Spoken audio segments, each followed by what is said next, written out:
Climate change and related disasters presents huge risk to sustainable development and the eradication of poverty, especially for the world's poorest, many of whom are dependent on the natural environment for their survival. Now, while there has been relative progress since the Sustainable Development Goals were agreed on, in many countries, economic growth has not been inclusive or equitable, failing to eradicate poverty and undermining the natural environment at the same time. So to achieve this, we must address a number of environmental resilience concerns, which include supporting environmentally resilient poverty reduction, empowering farmers economically in a more resource-efficient manner. Now, today on The Pulse, we're going to discuss the work of the Ghana Federation of Forest and Farm Producers in empowering women to escape poverty and help build inclusive communities to respond to climate resilience. Here are our guests in the studio. Hajia Alima Sagitu Said is from PFAG, Ghana. That's the Federation of Forest and Farm Producers. Mark Kebo Akparibo, I hope I've said that name right. Yes. Forgive me if I haven't. Mr. Kebo Akparibo is the Executive Secretary of the Telebere VSL Association.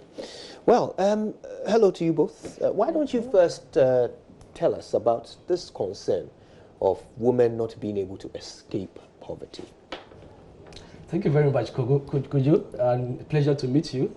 So we at the Ghana Federation of Forest and Farm Producers, which is a national federation that was birthed in 2018, towards consolidating the efforts of a number of forest and farm producer organizations in Ghana across 3 ecological zones, that is the savanna, the transition, and the forest ecological zones, have found out that there is an opportunity to be able to create pro-poor wealth creation opportunities, especially for women.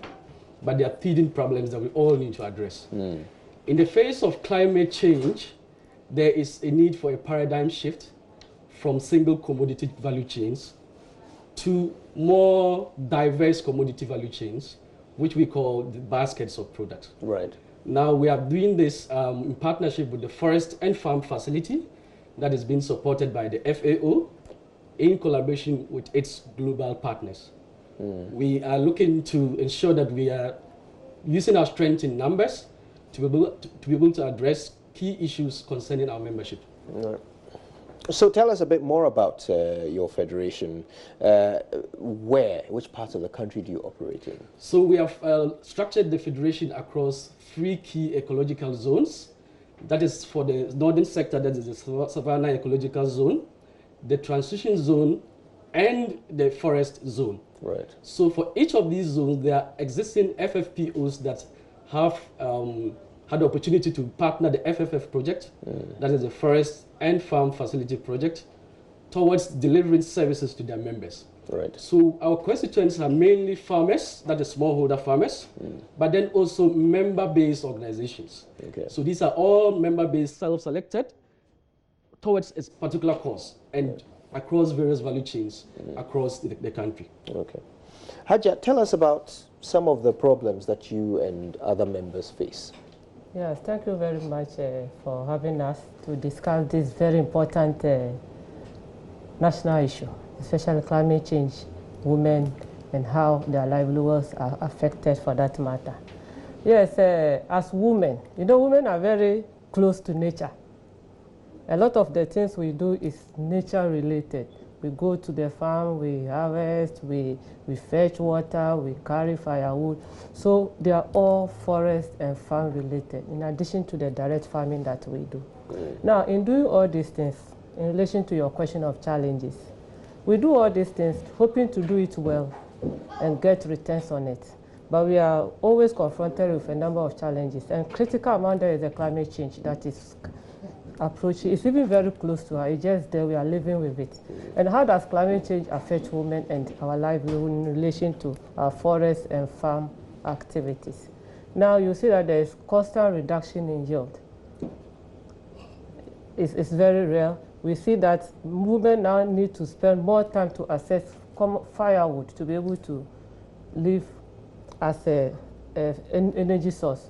We see that water is becoming constantly a matter of concern because it's getting short every time, and women have to spend more time to go and access water. We also know that when it comes to health, because women are always close to people, they heal them, we are caregivers. So as caregivers, nature is very fundamental to us.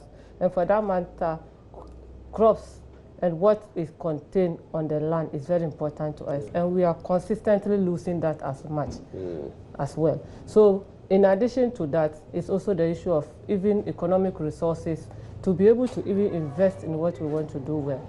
Critical about it also is the issue of information. You know, as women, because of a lot of time we spend in providing unpaid job, we have little time sometimes to even be part of community meetings, to take information that will be very meaningful for us to be able to be resilient in whatever we are doing.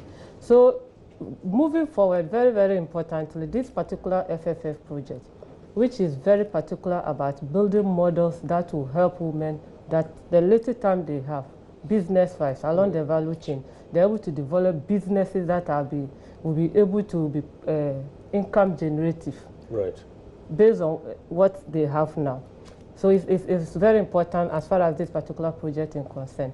Then it's also important that we overcome the critical challenge of how do we get women to get the right information at the right time so that they can be very, very resilient and overcome the challenge of climate change. Because with farming, if you don't have information at the right time, you may farm, but you will not get the best.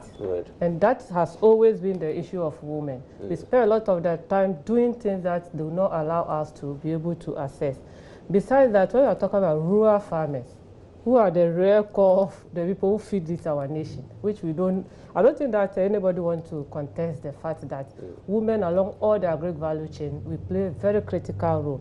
And for that matter, it is important that we are developed in terms of capacity, in terms of information, in terms of strategic resources, inputs at the right time, at the right place, with the right quantity, to be able to do the right transformation and then move forward. Because women's income has improved, and it's it's what give a lot of our rural women money.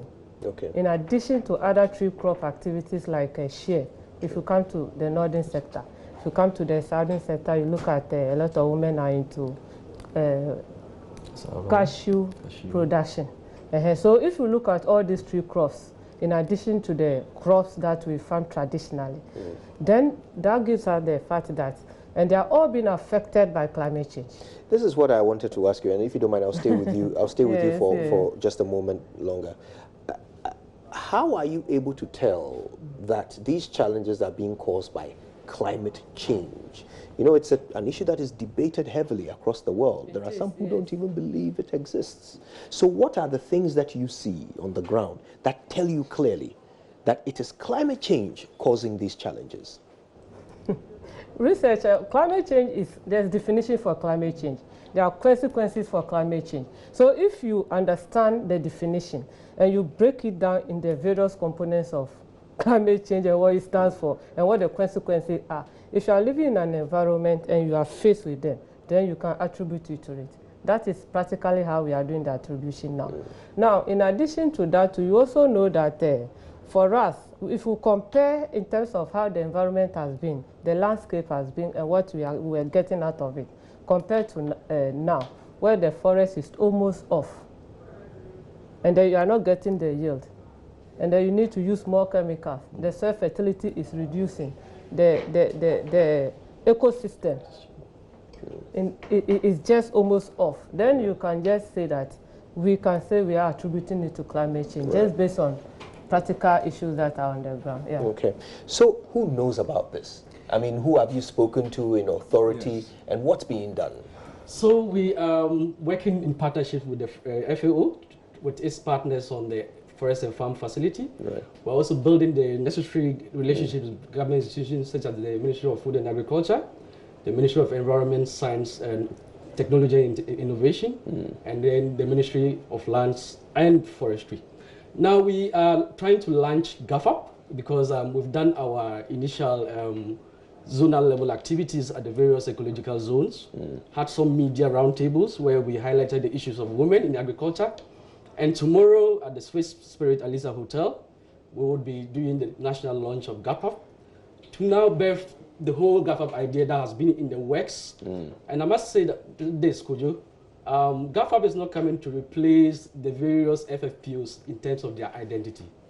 GAFAP is coming to coordinate the collective efforts towards building synergies for greater national efforts in the direction of promotion of climate resilient landscapes and pro-poor world creation. Okay, what are the signals from government so far? Do they seem interested in actually taking action to solve these problems? Yes, so far there has been partnership. Already PFAG, where Madam comes from, has had some very useful engagements with the government, especially in the area of rice, where the rice campaign came up in the Upper East region.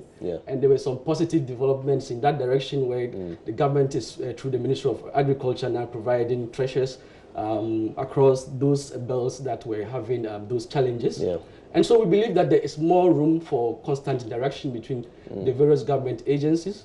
We know that there's a Ministry of Business Development, and we would want to engage more in that direction because we would want to ensure that we're incubating businesses that are forest and farm related. In addition to that, let me just add, in addition to that, the government is so much particular about it, in the sense that this launch we are doing, we are getting the Ministry of Agri participating, the SDG Secretariat is coming, the Business Development, I said, is so all the related ministries that work in relation to agriculture and forest and farm, they've all indicated their interest to participate and be part of the launch. And moving forward, we are going to agree on a common agenda as to how to pick the issues that will come out.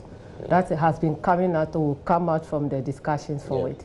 So they've been very interested. That's wonderful. Well, let's certainly hope that is a good signal that's going forward. You know, all stakeholders are going to work together to deal with climate change and eliminate it as an impediment to the development of women in particular in your sector. I want to thank you both for your time with us this afternoon. I truly appreciate it.